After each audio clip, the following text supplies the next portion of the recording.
దగ్గరికి వెళ్ళి రాలేడు కదా. లేదా సభ పెట్టినప్పుడు ఆ సభ మీదనే ఉంటుంది, అంతకు మించి ఉండదు కదా. సభ అంటే ఆ టైంలో మాట్లాడతారు, స్టేజ్ మీద మాట్లాడతారు, కింద చెయ్యి ఒప్పగలరు. కానీ కార్యకర్తలు అందరితో మమేకం అవడం కుదరదు కదా. అదే రాత్రి తెల్లవారులు జనం మధ్యలోనే ఉంటే ఆ ఏరియాకి సంబంధించిన కార్యకర్తలందరూ ఏదో ఒక గంటలో అయితే కనీసం షేక్ ఇచ్చిపోతారు కదా. కాస్త ఏదో ఒక మొక్కళ్ళు అడుగుతారు, వీళ్ళు మాట్లాడతారు, సమాధానం చెప్పడం సంథింగ్ ఏదో ఉంటుంది. ఒక అంటే మనం పెళ్ళిళ్ళకి ఫంక్షన్కి వెళ్ళినప్పుడు మన బంధువులైనా స్నేహితులైనా పొద్దునుండి రాత్రి దాకా వాళ్ళతోనే కాలుచ్చి కూర్చుంటామా? కూర్చోం కదా. ఆ పొద్దునుండి రాత్రి దాకా 4-5 సార్లు చూసుకుంటాం.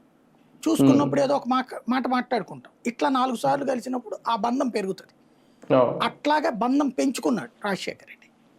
అయితే తర్వాత తను ముఖ్యమంత్రి అవ్వడం ఒక ఎత్తు, ముఖ్యమంత్రి అయ్యాక కూడా ఆ రేపో మెయింటైన్ చేశాడు అతను.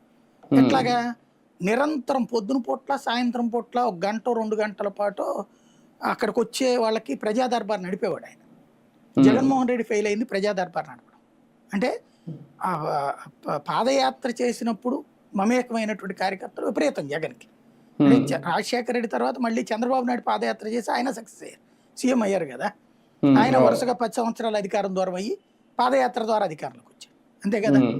99 నుంచి 2004 నుంచి 2014 దాకా అధికారానికి దూరం అయ్యాడు ఆయన.